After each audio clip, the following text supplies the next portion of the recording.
This video will contain spoilers from the off, so remember, you've been warned. Black Mirror Season 6 is here, and it's safe to say that it was definitely an improvement on the 5th installment.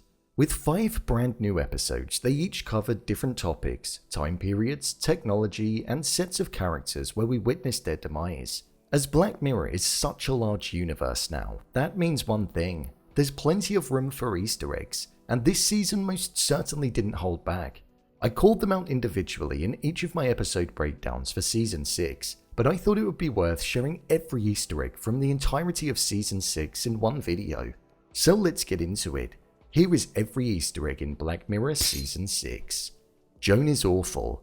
So there were quite a lot of Easter eggs that actually appeared in this episode. A lot of them were present where we saw the different shows that were popping up on Streamberry. We saw a documentary called Mad Mind, which was about Jerome F. Davis, who was a character that was a focus in Bandersnatch. There was a documentary on Michael Smart, who was the UK politician in episode 6. There was a show called Space Fleet, which is a fictional show that Robert Daly from USS Callister was a huge fan of. There was Sea of Tranquility, which is another TV show that has been mentioned in Black Mirror episodes in the past, such as the National Anthem, but most memorably in Nosedive, when Lacey hitched a ride with some fans. As well as those, there was Hot Shots, which is the talent show in 15 Million Merits. There was a documentary about Finding Ritman, which is about Colin Ritman from Bandersnatch. There was the actual documentary that was being made in episode 2 of season 6, Loch.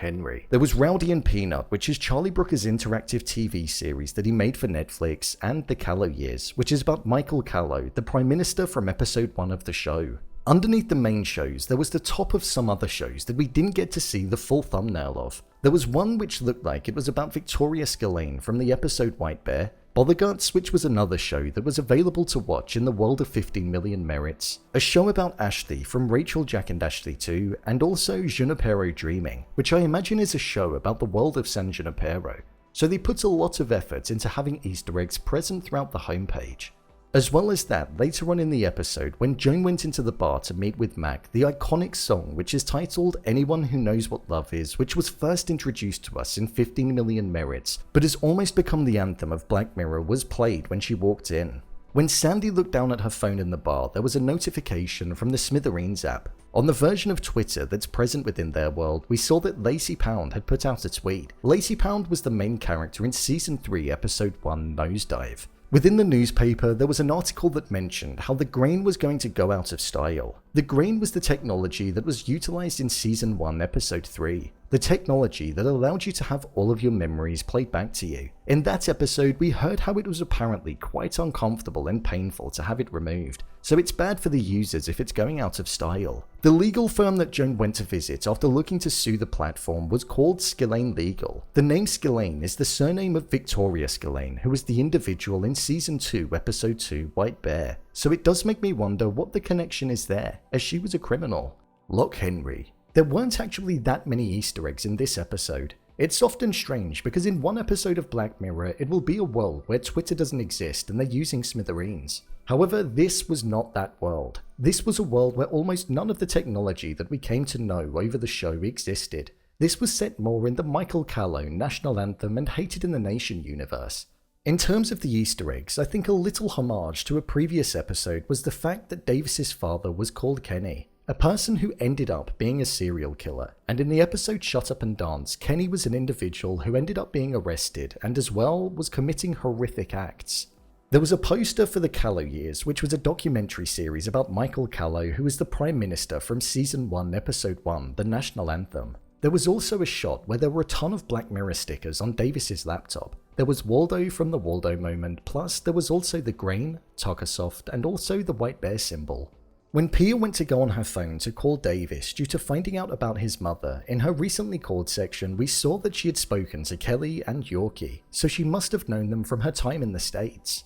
During a lot of the newspaper articles, we saw that Michael Smart was featured on the front page for most of them for a number of different reasons. Plus, we also saw that a documentary that was created for San Junipero was nominated for a BAFTA, so whilst there weren't a ton of Easter eggs like the first episode, they still managed to squeeze in a few for us to spot. Beyond the Sea. This episode was one that felt as though it had the least amount of Easter eggs inside of it.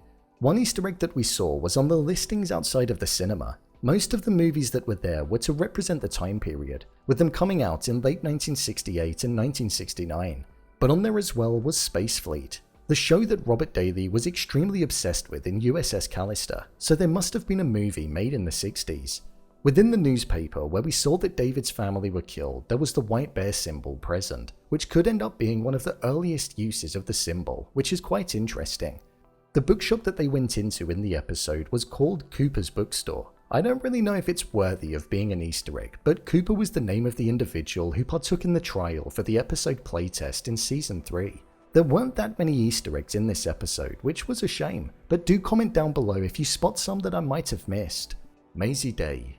Well, there were a couple of Easter eggs in this episode. One of the first ones that was seen in the episode was that Justin Camley, the individual who both first took the photos of, was a star in the TV show Sea of Tranquility, a fictional show that has previously popped up in the likes of the National Anthem, most notably in Nosedive, and also in this season in Joan is Awful. It feels like they're really pushing the Sea of Tranquility. Another one was when Bo was taking a photo of the celebrity Sydney Alberti. She was going into the Quagmire Club. This club had the same name as the one that we saw Kelly and Yorkie going into in the Season 3 episode San Junipero. The police officer in the Emerald Pines Diner was called C. Ritman. This is a callback to Colin Ritman, who was a character in the episode Bandersnatch, and has previously also had other Easter egg appearances in this season. And finally, the coffee shop that Bo worked at for a small period of time after quitting the photographer's gig was called Yorkie's Coffee Bar, which is named after the character in Season 3's San Junipero. Demon 79. There were quite a few Easter eggs that occurred in this episode of the show, from the past and present. One of the first ones that we had in this episode was when Nita was going through the snippets from the news articles on the desk of Mr. Posset. One of them called out an individual called Robert Daly. This is the name of the character which is used in Black Mirror Season 4 USS Callister. In the following article underneath her thumb there was the name Callow, and it mentioned how they stepped down from their parliamentary seat. So this could well be a relative to the Michael Callow that we came to know in Season 1 Episode 1, the National Anthem. The next main Easter egg came with the fact that the white bear symbol was used all throughout this episode. It was used as the initial symbol on the talisman that Nita found. Plus, it was also the symbol of the Britannia Party that Michael Smart eventually went on to create. We saw the news network UKN be in the visions that Nita had. UKN has become a synonymous part of the Black Mirror news network for the episodes that are set in the UK. First used and most popularly known for broadcasting the incident between Michael Callow and the pig in Season 1 Episode 1. During these visions as well, we saw one of the robotic dogs that we saw in Season 4 Episode 5's Metalhead. The final Easter egg that I noticed was that Nita's surname was Huck. This is the same surname as Charlie Brooker's wife Connie Huck, a famous UK TV presenter from back in the day. With this being an episode that was set so much further back before many of the episodes that we've come to know, it makes sense as to why there weren't loads, because most of the technology that has become so connected to the show most probably didn't even exist, nor did the characters, but they still managed to get quite a few in. So, there you have it, every Easter egg in Black Mirror Season 6. If you want to see more videos on Black Mirror such as endings explained, theories and predictions and character breakdowns, then click on the I button. Or alternatively, you can head over to my channel where you'll find them all. If you'd like to give me a show or movie that you'd like me to review, then head over to my Twitter, @BrainPilot_, and tweet me what show or movie you'd like me to review next. And finally, if you'd like to see what I rate the latest movies that don't quite make the cut to getting a dedicated video, then head over to my Letterboxd profile. It's where I rate the latest releases in real time.